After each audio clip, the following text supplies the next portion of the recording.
This is Prep Period, an all-sports podcast by the Ventura County Star and the people at VCS Preps.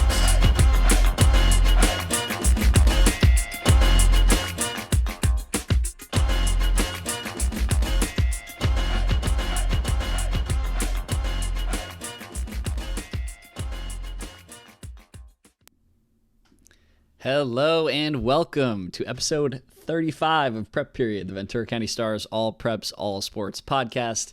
My name is Dominic Massimino. He is Joe Curley. We are sports reporters here at the Ventura County Star, coming to you on Tuesday, back to our normal day. Not live today, just recording. We're going to cut in a bunch of interviews to this show that you guys are going to greatly enjoy. Before we get started, though, quick civics lesson. Joe, do you remember what I told you last week about the number 35 and what that means for what you are able to do when you turn 35 in U.S. government? Oh, yes. It was, you could be a senator. Yeah, exactly. And there was one other thing. No, I'm sorry. 35, you answered correctly. Oh, president. Was president. The okay. complicated question I asked you was, what is 30? The and other 30, age requirds. 30 is the age you have 30 to and be 25 for representative. And 25 to be, so I could be maybe my next career. You'd be a better rep than some of these politicians, let me tell you. I think we understand that. I will make prep sports my key platform. No, you bring back health. America runs. There you go. There it is. Dude. I'll be your campaign manager. Yeah, right. I spend all my time on the couch these days. Anyway, we have a speaking of running and marathons, we have a marathon of a show today with in my graphic. Yeah, that was tough. I don't know about that. You saw maybe in the graphic for the show today, the title I put on the show is they're talking about how many sports. So we have a lot of stuff to go through. A very busy week. And we're going to start on the track because that's where the track and the field and the runway and the throwing circle, because that is where Joe and I were both late last week. So I covered Marmona League Championships and Coastal Canyon League Championships. Joe was at the Channel League Championships covering all the East County and Santa Barbara stuff. We had Derry Eads monitoring Coastal Canyon and Tri-Valley? TCAA, yep.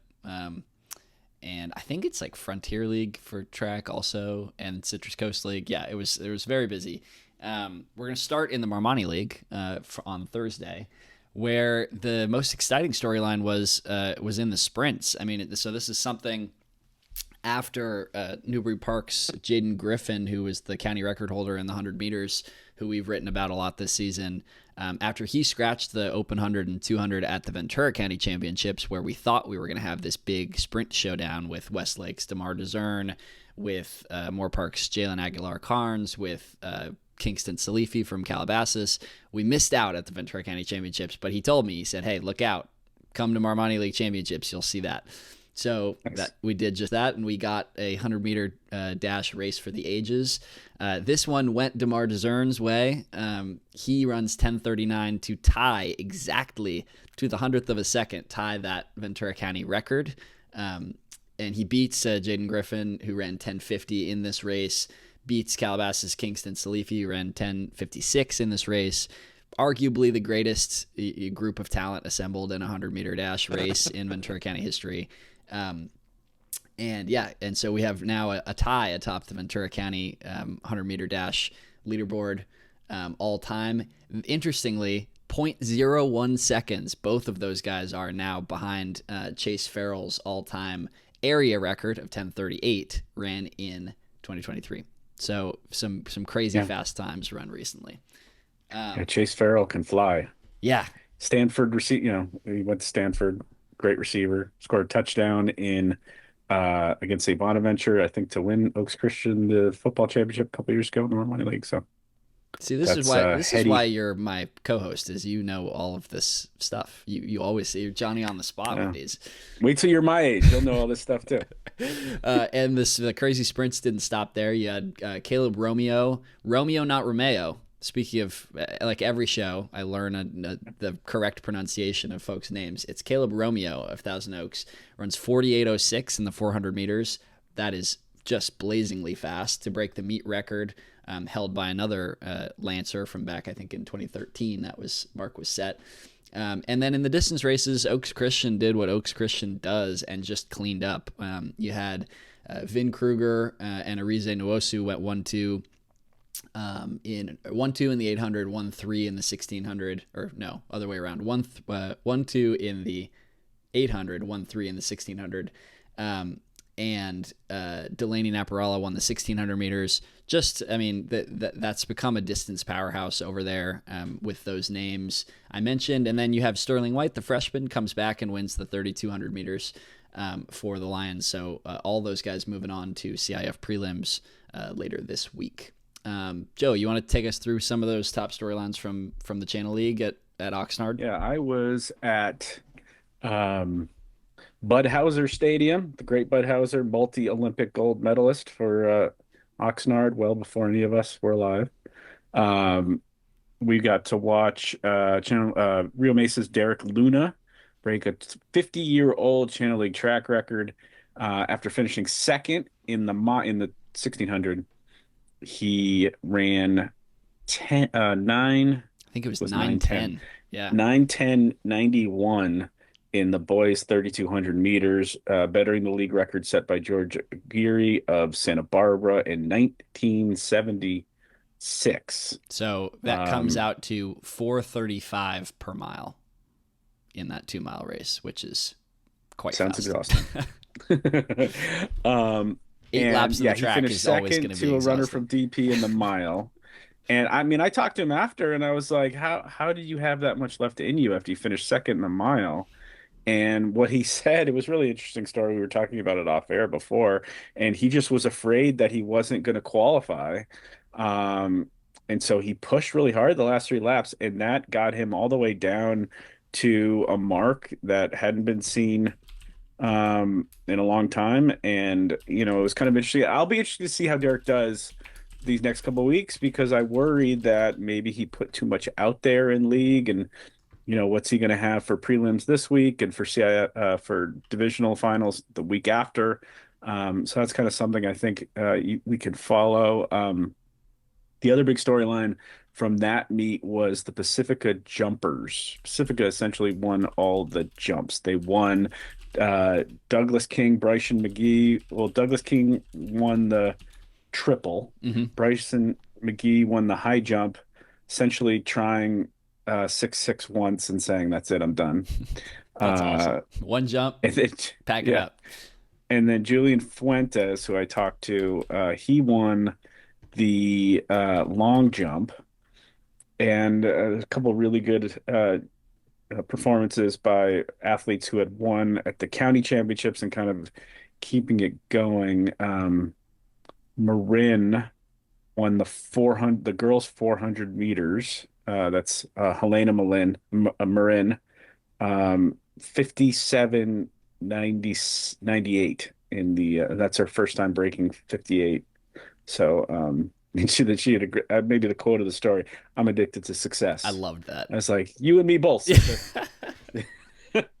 So yeah, there's a name to watch as we get into postseason here too. Oxnard's Helena Marin. Dude, if I'm ever having a rough day motivationally, I just got to remind myself what Helena Marin told you at the Channel League Championships. That's right. I am addicted to success. For what it's worth, going back to that boys 3200 meter race and the reasoning for going so fast. So the at-large standard for D2 boys, which is what Rio Mesa is in this year, the at-large standard that you would have to hit is 9:26, so about 16 seconds off of what he ran, which is a lot, but also, in a race that long, like depending on how the pacing goes, I could see the worry about, okay, maybe there's 3 guys who kick past me and want to make sure that I get under that standard, and boy did he get under that standard. That's what he said. He said he was targeting 9:25. That was his pacing. Yep. And I mean, I guess, hey, if you're feeling good, just go for it. It's it's funny because in the past, I think I told you offline, it's interesting. You cover these league races, and when we've got the best, when you've got the Youngs and the Salmons and the Engleharts, you wonder, okay, well, I mean, you've gone into it like, here's the record. How come you didn't get the record. And they're like, I wasn't trying for the record. I was trying to move on, Yeah. and so you've got this balance between surviving and advancing and, making a little bit of history. And so, Derek did both of those things. So kudos to him. Yeah, Derek is, as of right now, our number one 3,200-meter performer in both the county and the area. He's gone 9:02 this year, so that was right up there with his, Oh, his best okay. performances of the season, though. So pretty impressive to solo that at a league championship meet. And then let's jump quick to the Coastal Canyon League Championships, which were Friday. Basically, a whole lot of Moorpark at this meet. A whole lot of really impressive Moorpark performances. Davis Benson, the junior multi-event star, and Camilla Peltonen, the freshman sprinter, both win 4 titles. They max out. You can only compete in 4 events. The Musketeers maxed them out on Friday. Peltonen wins the sprint triple crown, I like to call it, the 100, the 200, and the 400. And then she also ran a leg of a meet record setting first place Moorpark 4x4 team that went, I believe it was 3:58. And then Davis Benson, not to be outdone by his freshman compatriot, he wins the long jump. He wins the 110-meter hurdles. He runs the anchor leg of that 4x100 that, like you said, Survive and Advance, they ran nowhere near as fast as they have. They just got the stick around safely, and I think they ran 42 high, something like that. The most impressive event of his 4 titles at this meet was he had a nice jump off with Dean Guzman, who we had on this show just a couple weeks ago, fellow high jumper. They get the bar all the way up to 6'10". They both clear 6'10", and then they both take some jumps at 7 feet, which we've talked about how impressive that mark is. That's the jump. That's the height that Guzman cleared to win Mount Sac, and was a huge deal. That's the height Bryson McGee told me he was targeting for his freshman year. So Yeah, that 7 is the magic number in it's the the high jump magic for number. sure. Yeah, and those 3, we're gonna, like you said, Bryson McGee moves on with that one jump at the Channel League Championships, and both of these guys move on to CIF prelims and are gonna jump there as well. So all 3 of our talented high jumpers from the area moving on to CIF prelims. All right, moving on to Ventura Orthopedic Athletes of the Week. This will continue the trend here. We're talking about track. Saul Fraga, the junior from Fillmore, multi-sport star, this time in track and field. Junior showed off his speed and power at the Citrus Coast League Track and Field Championships Thursday at Carpinteria High. Fraga Sandoval won his 2nd straight league title in the 100-meter dash with a time of 10:93 and won the 200 in 22:54. Set the meet record in the long jump. There's another record, 20 feet 7 inches. That is awesome. Shout out to Saul for going sub 11. Oh. I'm not sure how many times he's run sub 11, but for a football guy, that's always that's a big deal. Speaking of barriers, and then our girls athlete of the week was Anna O'Neill from St. Bonaventure, a junior track star. She swept the sprints and finished with 3 titles and a relay crown, just like Peltonen. You've got the sprint triple crown and a relay crown at the Tri-Valley League Track and Field Championships at Ventura College on Friday. She won the 100 in 12:61, 200 in 25:63, and then she grabbed that long jump title with a leap of 16 feet, 5.5 inches. So long jump instead of the 400 in this quadruple for O'Neill. And then she runs a leg of that winning 4x100 meter team alongside Wisdom Moore, Victoria Renault, and Ella Bart in 51.35 seconds. So all sorts of crazy track performances going off at these league championships. And then let me just mention, we're talking about all the sports. We're trying to get everybody involved here. Let's just quickly mention that swimming and diving had all their league championships. Let's just go through Thousand Oaks, Camarillo, and Westlake were some of the teams that won league championships. Abby Kearns won the 200 freestyle to lead Thousand Oaks, the Thousand Oaks girls. Camarillo High boys won the Coastal Canyon League. That's TO, obviously, in the Romani League.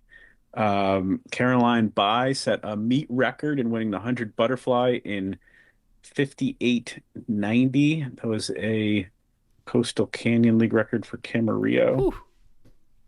I believe. Emily Mark won two events for Moore Park. That That was was the the 500 free and 100 back. Royal had a couple double champions in the Coastal Canyon League. Marmani League, or in the Marmani League, Westlake swept both team titles for the first time since 2021. Um, let's see, Noah Liu in the 100 free, Rick Liu in the 100 breast, and Andy Melikov in the 200 IM. Uh, and then Pacifica High's Abigail Tamayo won two individual titles, and Buena's Jack Pointer repeated as a league champion in the Channel League. And then obviously the one of the big names in local swimming, Melina Sider of Nordhoff, finished her league career with two more league titles at the Citrus Coast League Championship. She won the 200 free and the 500 free to give her seven league championships in her career. We have to note that CIF is this week all throughout. You got prelims during the week and then finals in the weekend. So swimming does it where they have, you one meet and you have prelims and finals, whereas track is two different mm, weekends. And then to really kind of add to the number of sports, we did have a team in the stunt semifinals.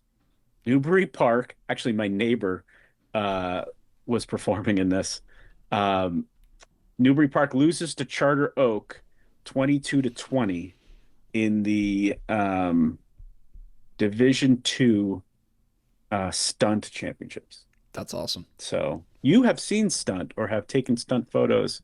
I have done a little bit of both. So I wrote about I'm trying to remember who it was. It may have been Camarillo last year. Yeah, CI too, wasn't it? Wasn't there some CI there? CI was the Spirit Squads, which is it's Okay. similar but slightly different. That's the Spirit team. So this was the Camarillo Okay. High Stunt team. Made it all the way to the state championship in spring of last year. Yes. This Newbury So team is headed on to state competition too, yeah, even so though they lost the semis. it's a growing sport, and like from what Mm. I like saw, I had to do a lot of research for that story because it's something that I hadn't seen before, and um, it's very interesting, just the scoring and kind of they're from what I remember, you're trying to essentially just get as perfect to what the routine should look like if it's perfect as you can, which is like just an interesting way, like mentally, to kind of Yeah. get around you're not trying to like do some trick that nobody's ever done before or anything. You're trying to nail with perfection exactly Mm. the way that it's supposed to be done, which is kind of cool. Sounds like a little like golf or something. Trying to Yeah. think of what's a sport that's you're Well, trying to. because they're pre-rehearsed routines and that kind of thing. You're Mm. trying to do anyway. We're do you want to move on to what would that be, our Yeah. 1, 2, 3, our fourth sport of the show? We're up to four if we move on to softball here. Yeah, so let's quickly go through where we are in the softball season. Almost all the league races are complete. There's a couple that are going down to the middle of this week. Just a reminder, this weekend we'll have baseball pairings, and Monday, so that's Saturday, we'll have baseball pairings. Monday, we will have softball pairings. The CIF baseball and softball playoffs begin at the end of next week, which I think is the 11th and the 12th. So we've got about a week, a little bit more than a week before we get nice and dusty there. All my phone and my notepad will get nice and dusty, but let's just quickly go through the races. Um, Dusty makes me think oh, of our star Royal pitcher every time you say that. that's right. That's right. That's true. Oaks Christian won the Romani League in softball. Agora and Thousand Oaks were qualified the big news there is Westlake finished fourth, and they're in the top 25 in the Southern section. So they're kind of in the Whoa. position where Newbury Park girls soccer was, where they're like Oh one of the yeah. best teams around, but they need an at-large berth. So we'll see how that.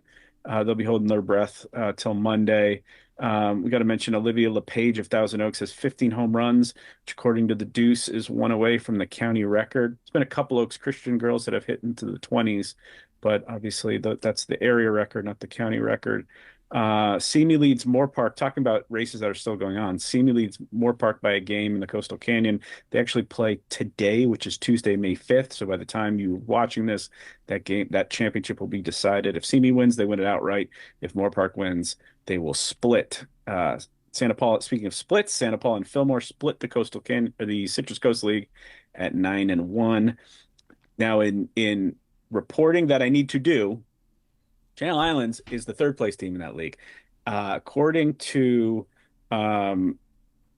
sources, it is Channel Islands' first time making the softball playoffs in quite a long time. We do not know how long. We've done this in the past with girls soccer and some of their other sports where it's been decades, and you have to comb through our archives to figure it out. I will carve out some time tonight or tomorrow to figure that out, and might be worth a story before we get to next week. St. Bonaventure, like we mentioned last week, they won the Tri-Valley on Andrina Tinoco's walk-off grand slam. Grace and Santa Clara finished second and third. Adrina Tinoco's got 14 homers this season at last look. Okay, she might have homered yesterday too if they played.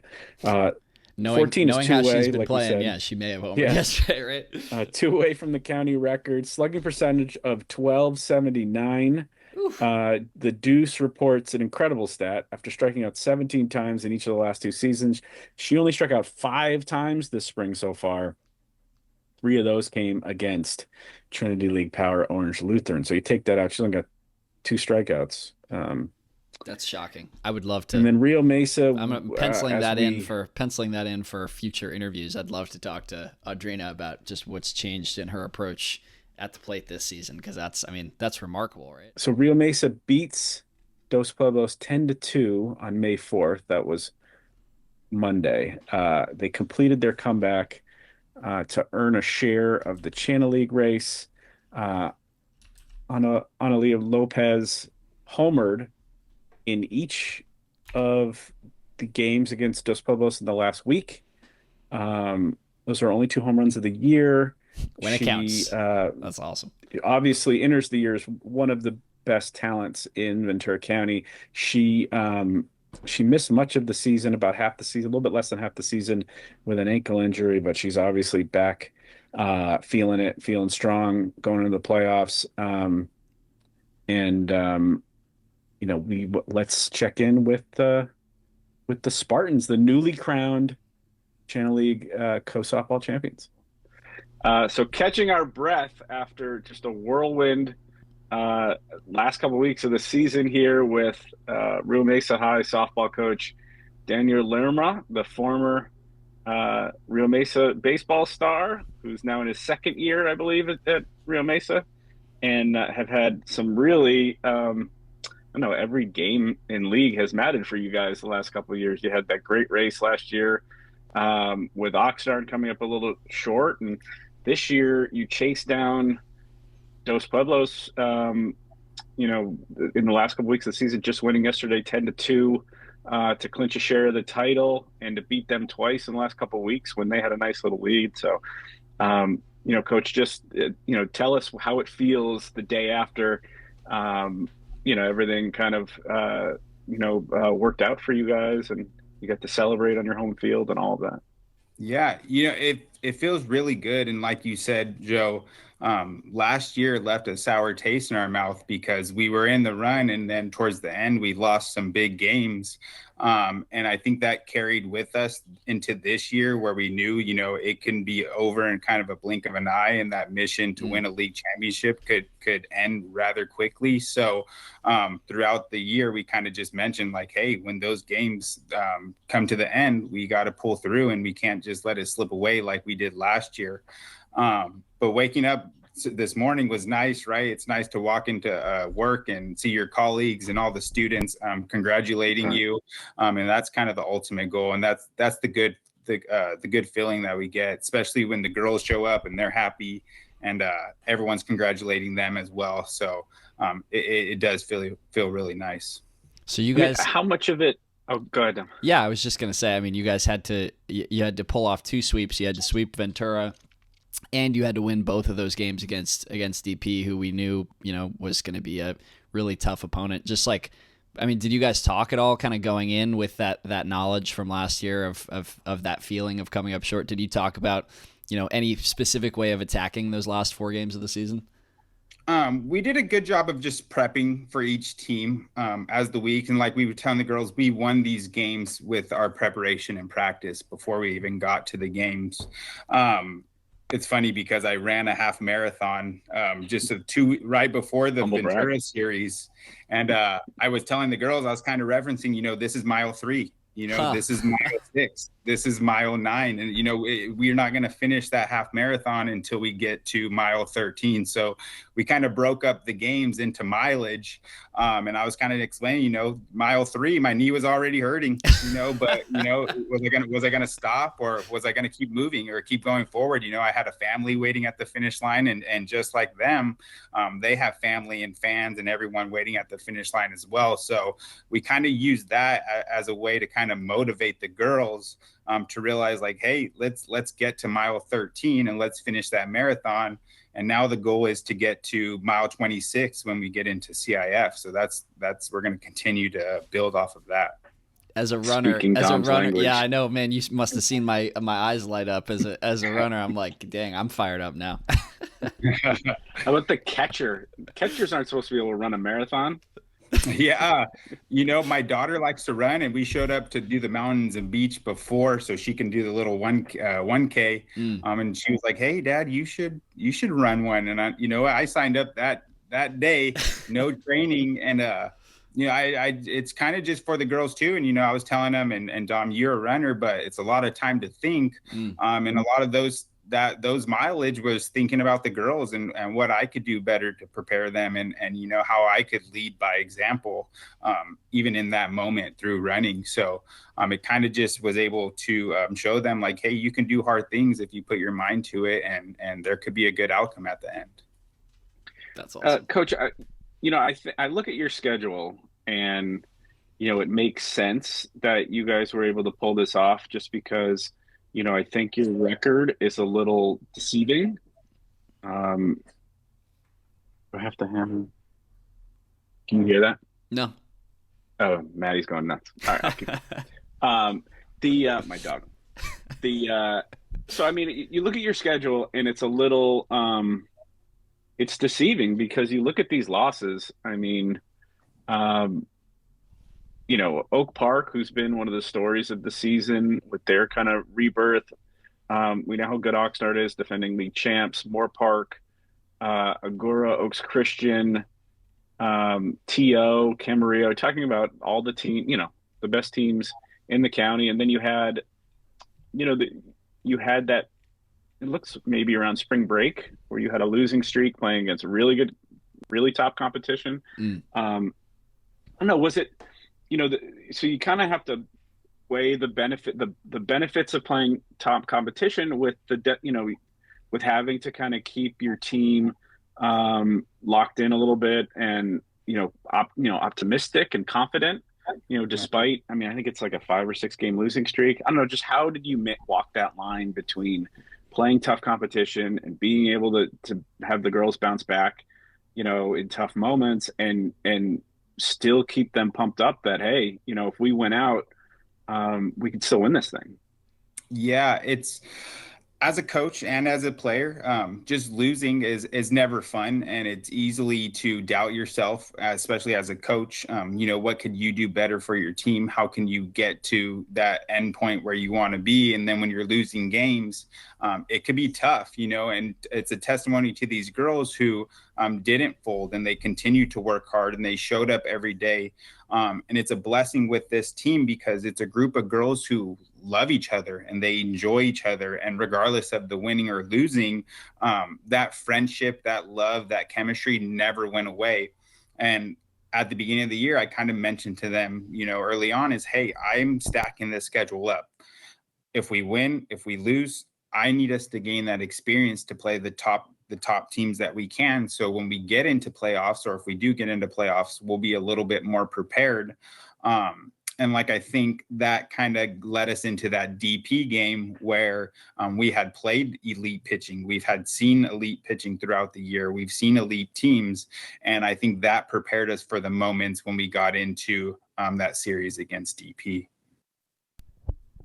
Yeah, it is crazy seeing you guys one game over 500 and you are, you're sharing a league championship. That's it definitely speaks, as you were saying, Coach, and you, Joe, to the kind of walking that fine line of tough scheduling and getting the team ready, and then also trying to put yourself in a position to make the postseason as well, for sure.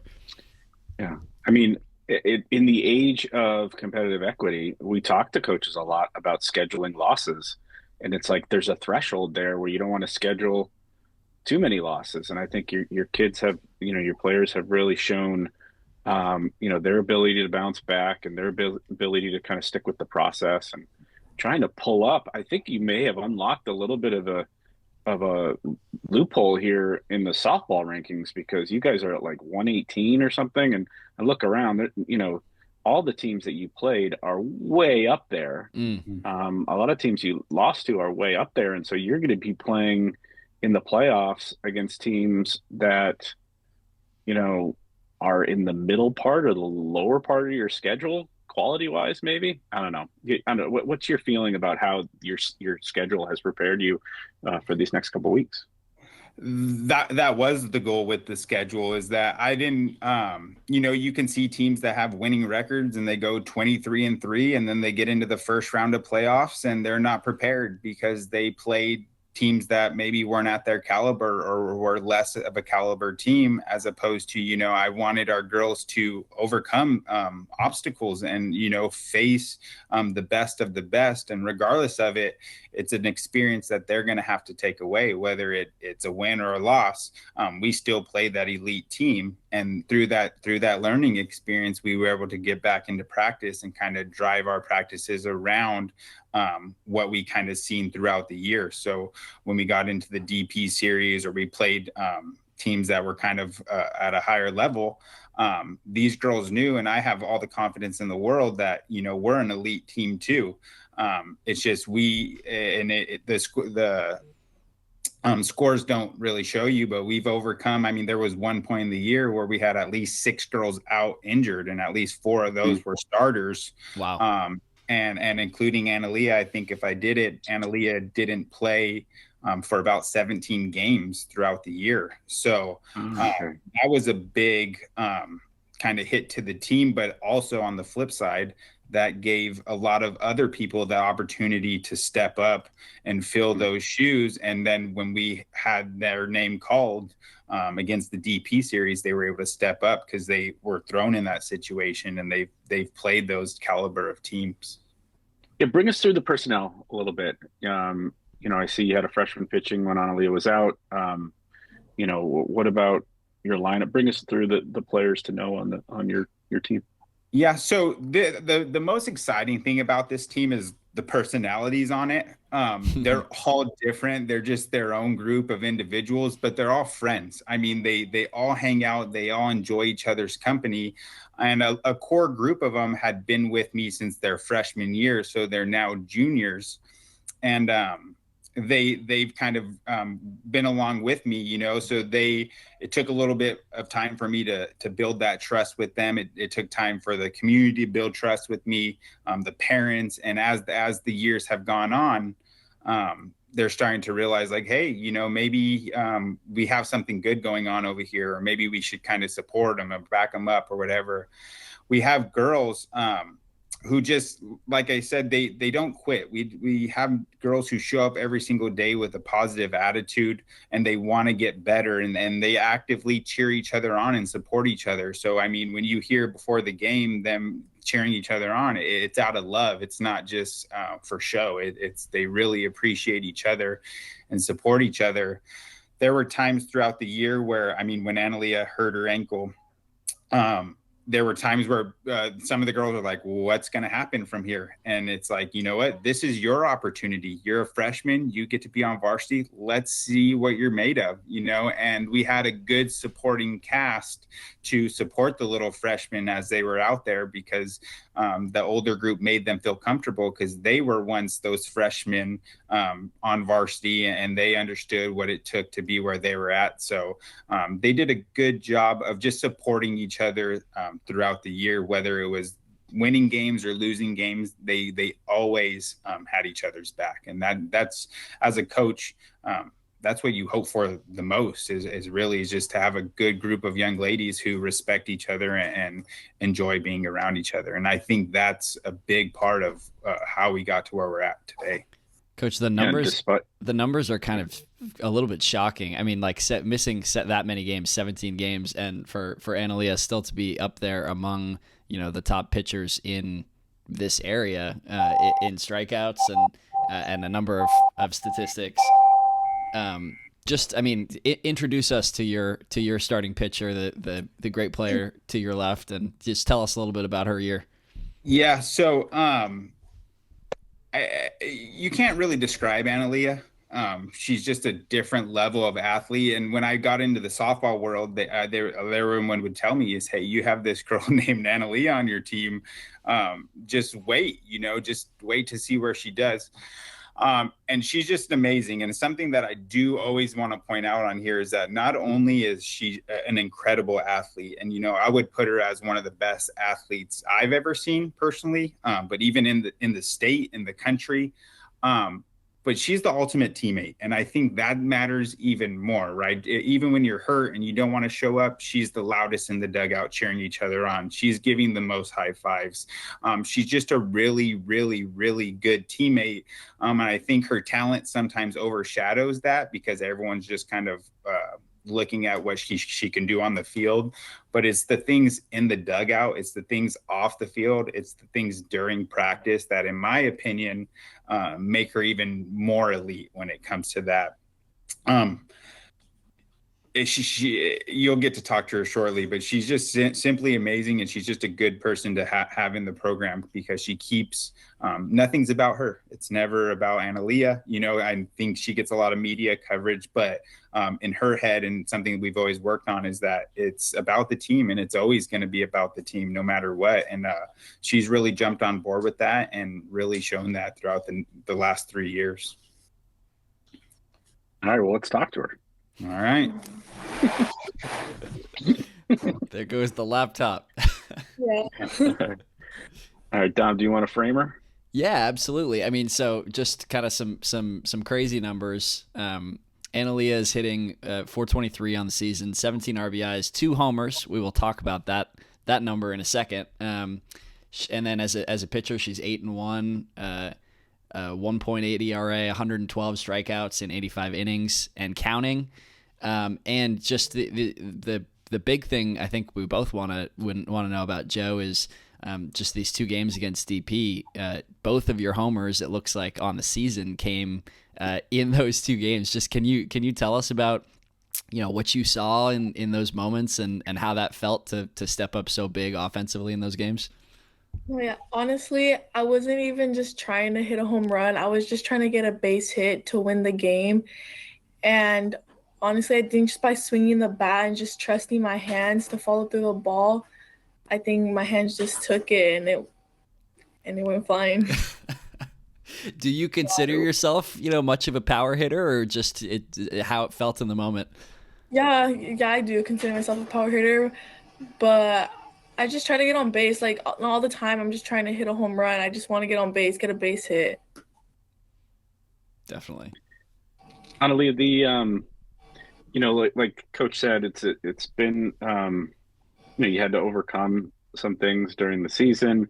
How do you feel physically going into the playoffs? And compare it maybe to last year where were healthy for the season, and do you feel like maybe you've got more in you going into the playoffs because you had that, your arm was is a little bit more rested, or how do you feel now? No, honestly, I feel really good. Even with just coming back from my injury, I feel like my ankle still has a lot of support and strength in it. And from last year, I feel like we still have a good chance this year too. Well, what got you into softball? How come I like to start Yeah. there with some of these, but just what got you into softball, and why have you continued to play? Well, my cousins have played, and I feel like it's always been like a family like tradition. My mom played, like my cousins played, and so when I started playing, honestly, I didn't really like it at first. I just get really bored because I was an outfielder. So then my dad was like, "Okay, let's turn you into a pitcher." So then he put me into pitching, and I really liked it. And I just like making all the fun like memories and friends and all that. So then I just continue to keep playing and keep practicing and all that. Tell us about your repertoire. How do you get batters out? What do you throw? What's your, do you have a favorite pitch, that sort of stuff? Yeah. Well, usually I feel like I used to be all like I used to depend on my speed a lot. Once I got into like the bigger level of facing better hitters, I realized that I need to depend more on my spin now. So I've been trying to work on my spin a lot more, not just trying to depend on my speed because you do face batters more than once in the game and they will end up timing you. So that's why I just try to change up my pitches a lot. So I try to throw a lot of rise and change up more into the game so they don't end up like timing me more. There we go.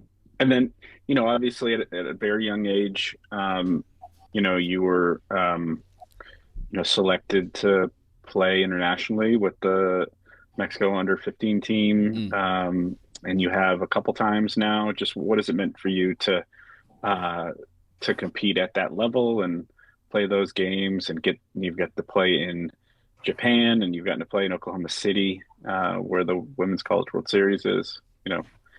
How's that experience been? Honestly, it's amazing. Like, it's just fun making new teammates, making more memories, and just like representing my culture and all that. And honestly, at first, I was very nervous because I don't even speak Spanish actually, and I barely understand it. So I was just more nervous about that. But honestly, the coaches were very supportive and just made me feel really like welcomed and all that.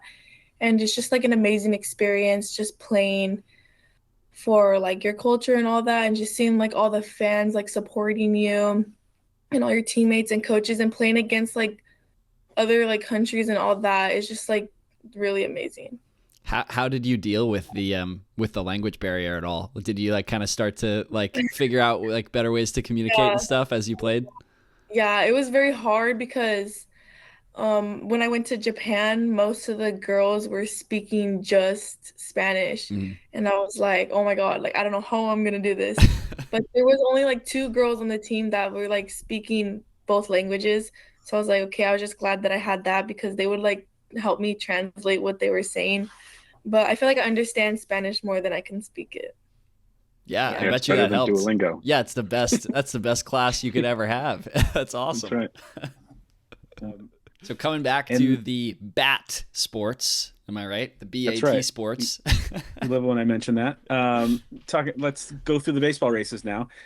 Really dramatic race as usual. The Marmani League baseball championship. Oaks Christian edged. So Westlake led for much of the year. Oaks Christian edged ahead entering the last week. Calabasas, who kind of had up and down season, they were sitting in last place when they upset Oaks Christian and put the two teams on level footing going into the last two games of the regular season. Westlake, it ended up that Westlake and Oaks won out to share the title at 11-4, but it wasn't without its drama. Newbury Park had a grand slam against Westlake in the first inning of that game on Friday. And then Westlake, I think, scored the last 13 runs of the game, winning 13-4 after being down 4-0. The first shows you just the, like we talked to Coach Wally last week, and he talked about just how tough that team was, and really good performance by them. And Oaks Christian, kudos to Calabasas, who's a team that's sitting in last place. That they're a very young team, just one of the best programs in Southern California, and just suffering this season. They take one game from Oaks, and then Calabasas took a 3-1 lead in the last game, and then Oaks was up 7-3, and Calabasas came back again and tied the game. They had the bases loaded with 2 outs in the 6th, and Oaks got out of it and then won in the top of the 7th, 8-7. So just incredible back and forth drama there in the final day of the Armani League baseball race. We reported a couple weeks ago, I went out and I saw the Royal Simi series. Royal still leads by the margin of that last Dusty Dunwoody gem. Royal leads Simi by a half game at 10-1 entering tomorrow. If they play Oak Park tomorrow, they'll clinch the title outright. If they beat Oak Park, Oak Park is winless in the Coastal Canyon League. So it looks like Royal is going to kind of do what Simi did to them last year, which is win the title by 1. If they lose, then Oak Park can deliver Simi a share of the title. Hueneme edged Santa Paula in the Citrus Coast League. They clinched with an 11-4 win over Nordhoff on May 1st. I think it's Hueneme's 10-2 and Santa Paula is 9-3. We mentioned last week St. Bonaventure swept Foothill Tech 14-9 and 4-0 to win the Tri-Valley League. Seraphs and Dragons will head into the postseason. And Rio Mesa and Pacifica both earned postseason berths, finishing 3rd and 4th place in the Channel League at 9-5. That leads Buena looking for an at-large berth when they hear their postseason fate on Saturday. And we'll head quickly into. So that's how many sports now? We 6? have 5? Track, baseball, Swimming. softball, swimming. Stunt is 5. Stunt is 5. This would be 6. And then lacrosse is 6. So let's talk about boys and girls lacrosse real quick. Really big game Wednesday in boys lacrosse. Oaks Christian will play Newbury Park in the Division III quarterfinals in Westlake Village. Oaks is the only Armani League team that Newbury did not beat during their run, finishing 2nd in league play. Oaks beat them 10-9 in OT on March 6th and 10-7 on March 25th. So if you're looking for them to do Wednesday night, CIF all local, all Armani League, CIF boys lacrosse playoffs would be a lot of fun. And then also Agoura will play at Riverside King in the Division III quarters in the other boys game. Now on the girls side, the Oaks Christian girls, the defending D3 champs, they will visit Glendale in Thursday's Division III quarterfinals. And then obviously it's the big news in the cross for us this year has been unbeaten Royal High girls. They're now 18-0. They're going to visit El Segundo in the Division II quarterfinals Thursday. They're the very last unbeaten boys or girls lacrosse team in the Southern section. Also, I'm pretty sure that program has never made the semifinals, so they've got a chance to do something that no Royal High team has ever done before, reaching a section semifinal. So good luck to the Highlanders and all our lacrosse teams playing quarterfinals Wednesday and Thursday. And we will hear a little bit more about that Royal team right now. So here with Lauren Reed, midfielder for Royal Girls Lacrosse, 18-0. You guys are the last undefeated lacrosse team in the CIF-Southern section. You're going to the D2 quarterfinals coming up shortly. Just tell me a little bit about the excitement. I see you're there. You're there on the field at Royal High. Just how psyched are you guys to be playing in the quarterfinals, to still be undefeated this late in the season? We are so excited. It has been such a long ride this season, and we're just in shock that we're undefeated. I mean, I have so much confidence in our team. Like, I know we could have done this, but it's just such an amazing feeling to be going so far. And, like, all the school spirit is there. And it's just so fun. We're just so pumped up. I mean, we're at practice right now. We're about to start soon. And we're going to have to be pretty dialed in. But we're just so excited. I mean, we played last Thursday, and now we're playing this Thursday. So it's been a little bit, but it's a perfect amount of time for us to keep practicing and get our skills dialed in. And we're ready. Perfect.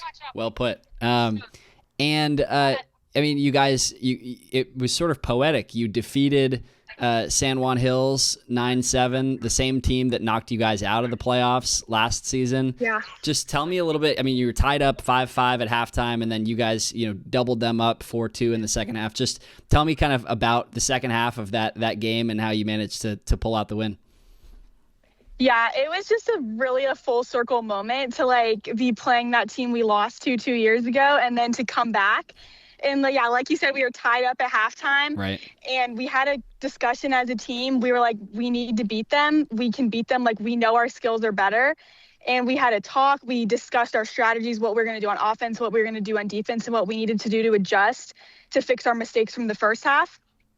And everyone was on the same page. Everyone pulled out every ounce of strength that they had in that last half. And we ended up pulling away. And in the game ended with a lot of teamwork from us holding the ball and a lot of communication. And it just really helped us secure that win. And afterwards, we were just so thrilled because it was just such a great feeling. Because like you said, we were knocked out 2 years before and we had to get our revenge. We were playing at their home school and it just felt so good to get a win.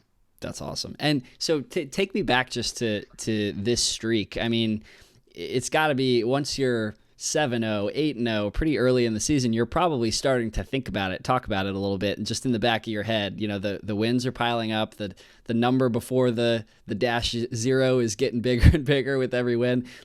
When did you guys kind of start to be feeling maybe the pressure or the excitement or both of just that streak getting bigger and bigger? We definitely felt the excitement. We are trying not to mention it too much because we didn't want to jinx anything and lose our streak. But the second that we finished our last season game against Palos Verdes, which is a super tough team, and they've been itching to play us, we finished that last game with a dub, and it was just so amazing. That's when it really hit us. We're we can finally say we're undefeated regular season, we're undefeated for the regular season. And it's been it was just such an exciting feeling. Because we didn't want to say anything and jinx it, but it was just so amazing. And it really, like you said, it built up every game of the season, and it got more stressful because you don't want to lose that undefeated streak. You don't want one team to be we're the team that made Royal lose their streak. And so we didn't let that happen, and we're going to keep going all the way. That's awesome. So just describe, for the listeners who haven't gotten to see this team play and who maybe, will later in this playoff run, just tell me about, the team style of play, the way that you guys try and, attack these teams, what Royal Lacrosse does best as a team. Yeah, our team all works so well together. I mean, off the field, I think that's where it starts with. We're such a close team. I can see them all over there right now laughing and having a good time. We're just such a close team off the field, and it translates on the field. Our defense is such a cohesive unit, and then it transitions into our midfielders that we also work so well together, and then our attack also works well together, and we just all pull it together. And we work separately in practice. Sometimes we work separately to harness in our own skills, and we bring it all together. And it just clicks. It's just so perfect. And this team is probably one of my favorites yet. Obviously, I'm a senior, so I've played for 4 years. And this team definitely has something special. And it's just great. I mean, every day at practice, it's such a great mix of having fun, but then also being focused and locked in. And it's just great. I just love this team. I love it. And you said, you guys are really going to need to be dialed in for this upcoming match against El Segundo. Just tell me a little bit about, what's on the scouting report, what coach has told you guys, anything you've seen in film that you need to prepare for, and kind of what you need to do to get a win, make it 19-0. Yeah, for sure. We've heard they have some really good midfielders and some good draw takers. So definitely our practice today is going to be focused a lot on draws. We want to make sure we get that because everything starts with the draw. So we definitely have to make sure we get that. And we're going to watch some film on them. And we have some other players on our team that have played club with some of their teammates. So we have a little bit of intel You got the information. intel, okay. Yeah, we do. So, and we're just, I mean, as much as we can do to prepare for them, at the end of the day, our game is really bettering ourselves first. And I think that when we work super hard for ourselves, it shows up against any team. It doesn't matter who their best players are, how good their goalie is. It just shows up when we work hard. Awesome. And just last question for you, Lauren. I mean, folks are familiar with you. You're a former Ventura County Star Player of the Year for girls lacrosse, but tell us just a little bit about some of the other girls who have stepped up big this season. Big contributors for Royal.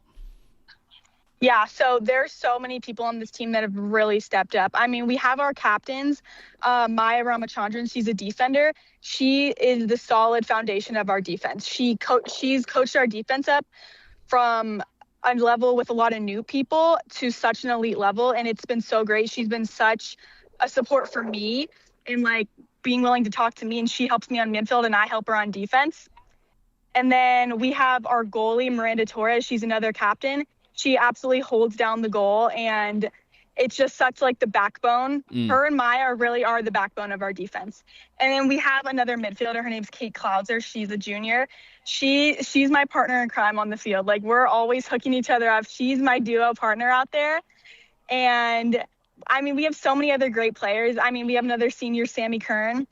She's an attacker. She's very consistent. She holds down a lot of goals. We have another midfielder with me. Her name's Annabelle Isaacs. She is great on the circle, such a speedster. And then we have another midfield attacker, Hurley Casilli. She's great. She's very consistent. She's very good, and she's willing to take advice from anyone that gives it to her. And I wish I could shout out my whole team, because every one of them has such a specific skill set that our team needs. And when we have practice and someone's gone, it's definitely a hole missing. So, and obviously we have our coach, Kathy. She coaches us. I can see her coaching over there right now. And she comes up with great drills for us to do. She's the one that's working hard to get the film for us. And she's the one setting up our drills and our practices, just trying to make sure that she has the same dream as us, is to win CIF. So just our whole team. I wish I could just give a shout out to all of them. Yeah. I mean, for you guys to be where you are, 18-0, this deep into the playoffs, I'm sure everybody's got to be firing on all cylinders. So, shout out to all of you guys. Thank you so much, Lauren, for coming on and talking. And thank you. Best of luck later this week. Thank you so much. I really appreciate it. Coming to sport number 7 now of the show is boys volleyball. We have 3 more teams still kicking in the CIF-Southern section playoffs. Camarillo is actually on the road at Yorba Linda tonight, making that trip tonight. That is Tuesday, May 5th, in the D2 quarterfinals. The Scorpions won their match last week, just 3-0. They got a straight set victory. So, and Yorba Linda had a 5-setter, so coming in a little bit more tired to this one.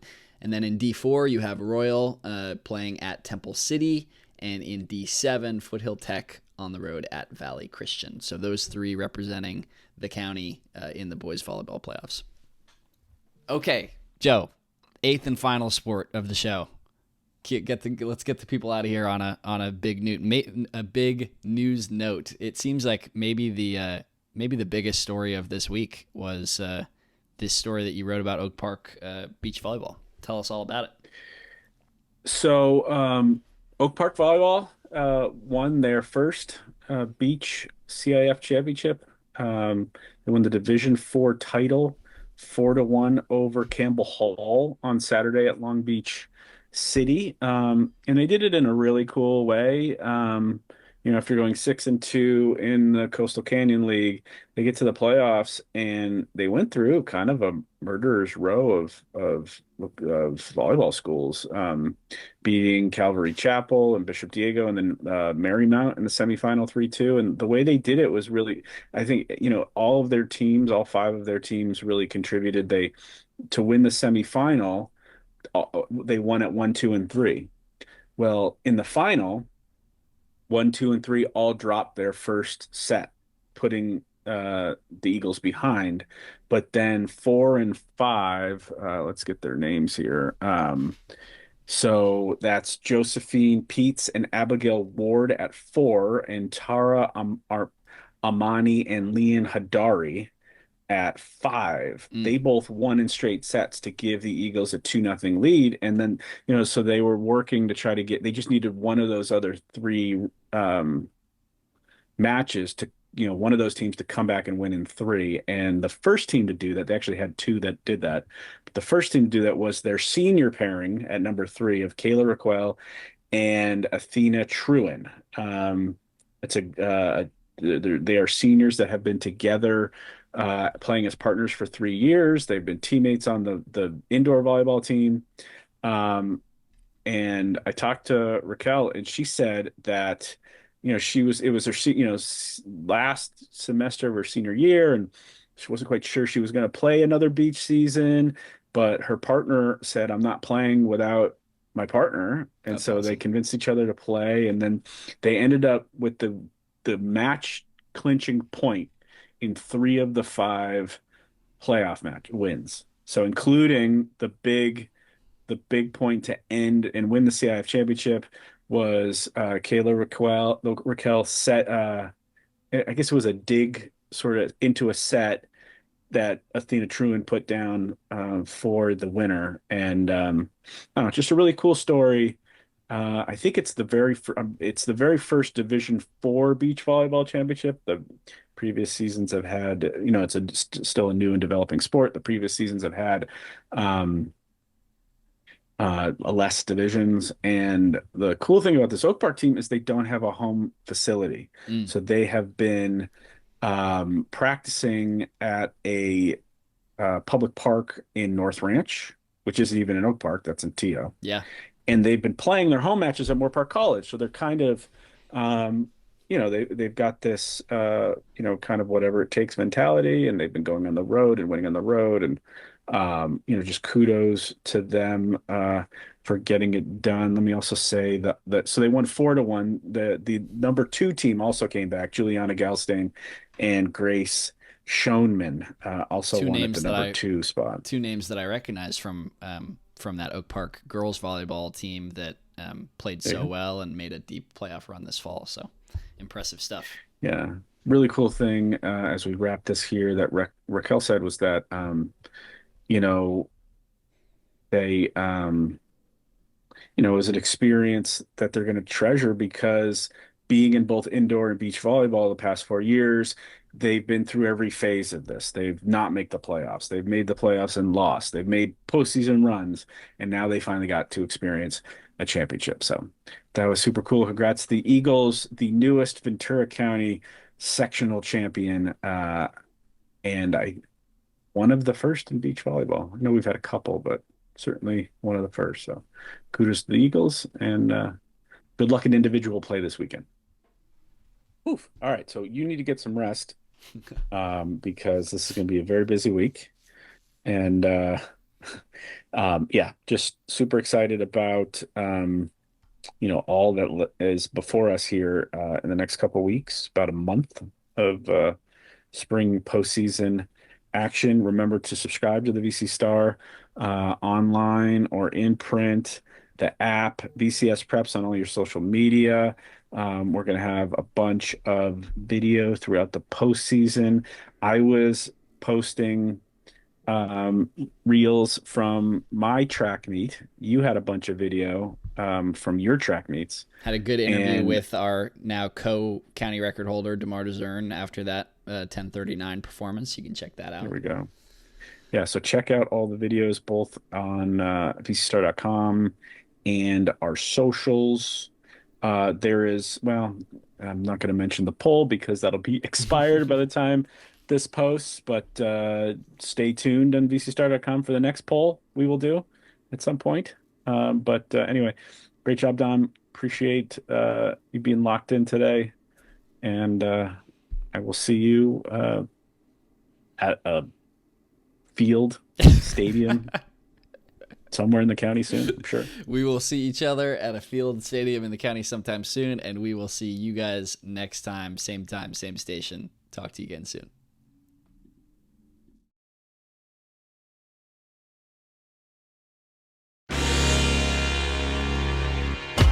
comes down to this for Thousand Oaks in their season. It is a gift to Martin.